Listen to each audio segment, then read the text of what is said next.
Niki ada pertanyaan dari penonton yang kirim DM ke saya. Tolong ditanyakan, Mas, cara melihat atau bertemu kodam pendamping itu gimana caranya? Iya, iya.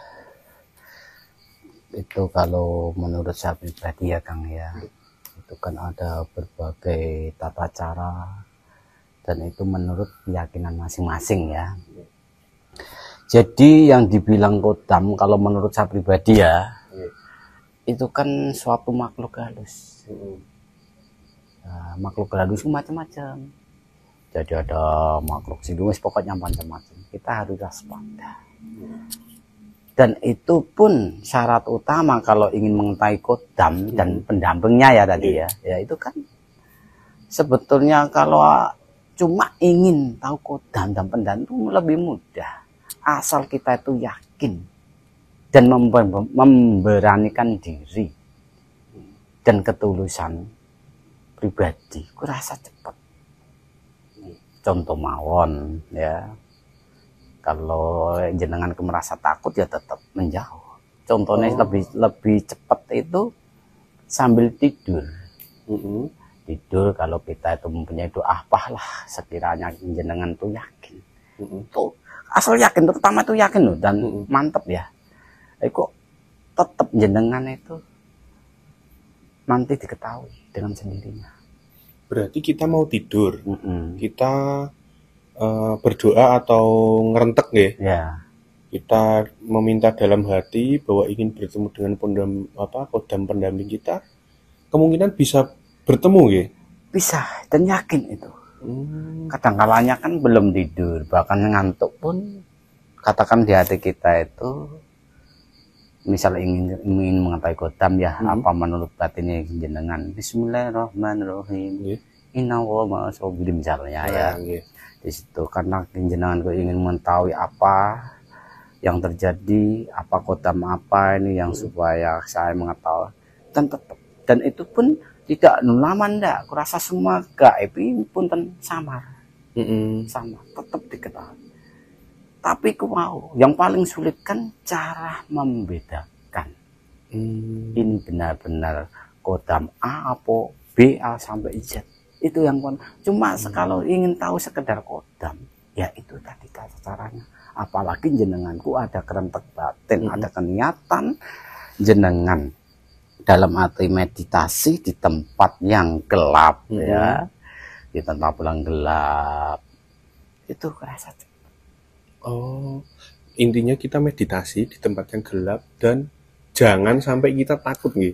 Ya iya, emang nengkon. Biasanya kan saya dulu pernah gitu maksudnya. Diajari pas waktu masih SMA itu guru saya kalau mau pengen bertemu ini loh caranya gini. Saya sudah duduk, saya sudah matikan lampu kamar saya sudah bermeditasi, tapi dalam hati ini merasa ini kalau nanti ketemu apa ya, gimana ya, aduh gimana ya gitu. Itu malah cenderung menjauh nggih? Ya menjauh. Emang pertama emang harus yakin, benar-benar yakin dan memberanikan diri. Di situ. Wong Jawa kan wis ngomong, kepengen meruh melek. Melek dalam arti? Ya melek dalam arti kita itu bersemedi. Ya, kepengen turun, kepengen apa? Kepengen mimpi turu. Itu kan pepatah Jawa, ya kan? Makanya emang kalau ingin mengetahui kodam, nomor satu adalah niat dan memberanikan diri dan keyakinan di situ. Tapi jangan bicara, yang penting kan kodam. Pertanyaan yang penting kan kodam ya. Kodam apa jangan dipertanyakan. Ya, gitu, ya. Tergantung nanti yang nganu siapa. Itu. Makanya jangan sampai kejebak. Jangan sampai kejebak. Waspada dan waspada. Karena banyak energi yang saya pernah ucapkan semua ini tergantung manusianya, niatnya.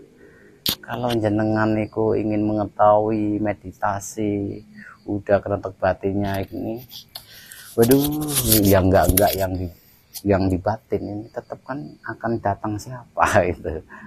Nah, itu tadi. Oh, justru kalau kita ragu gimana malah yang datang itu lain ya? Ya lain. Oh, Emang nang kono. Mulane waspada, hati-hati. berarti tidak ada cara khusus seperti ritual atau apa gitu? Harus puasa ini itu. Enggak sih, kurasa enggak.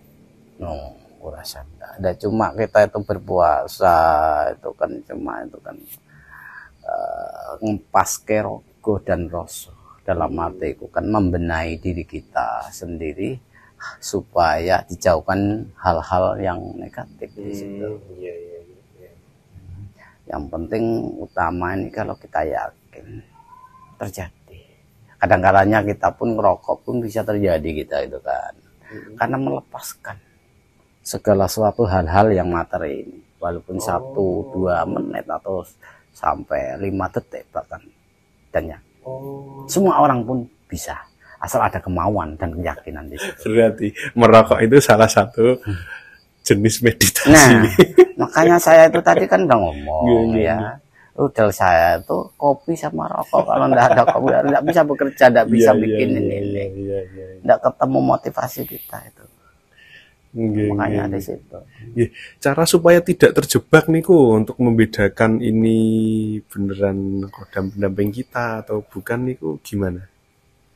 Caranya ya emang itu. Kita tuh merasa keilahian yang tulus. Misal kalau kita itu berwirid, tapi jenengan masih berpikir supaya hutang saya cepet ndang ketutup ini gimana misalnya. Nah di situ kan termasuk kan hal-hal yang tetap ada sosok. Nah semua ini tergantung dari hati kita, kerinduan kita. Dan saya pribadi, kita berdoa supaya kita nyoncew ya, supaya kita tetap terkabul. Ini kan dari niat batin kita, dengan ketulusan kita, keikhlasan, kelegowoan kita, dan situ pun disaksikan dengan alam, dalam hati alam menyaksikan kenyamanan di situ. Udah diketahui gravitasi di permukaan bumi. Walaupun sampai berdoa banyak sekali sampai setengah malam atau semalam ya, kalau tidak ada ketenangan jasmani maupun rohani sama saja bullshit. Ya ada tapi kodam ya mana nggak tahu itu lah. Makanya kita itu harus ada ketulusan, benar-benar kejernihan akal jasmani maupun rohani di situ. Manunggal cara wong Jawa kae ngemayu hayune bawono menyelaraskan hidup yang sederhana, manunggali Gusti marang manunggali kawula marang Gusti, ceritane kaya ngono. Nggih. Berarti kuncinya agar kita benar-benar bisa bertemu kodam kita yang sebenarnya itu harus dari kita sendiri dengan hati yang tulus, melepaskan semua beban duniawi, baru bisa bertemu ya. Emang dan semua orang pun bisa. Yang penting kodam loh ya, yang penting kodam. Pertanyaannya kan kodam jaya atau apa sana.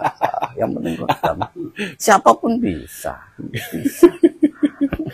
Tapi ya harus waspada ya, jangan sampai dijebak itulah. Karena kehidupan sana itu sama cuma kehidupan kita. Kita pun kehidupan enak-enak di rumah ya, kadang-kalanya itu banyak yang ganggu, banyak fitnah di situ. Sama seperti itu. Bahkan kita itu menghadap Gusti Allah dalam arti kita berwirid tapi ada pikiran jasmani selalu memikirkan dia, tetap ada gangguan di situ. Nggih. Nomor 1 ya yakin. Mansur yakin ana rokok ana kopi terjadi di situ kan. Nggih. Siap.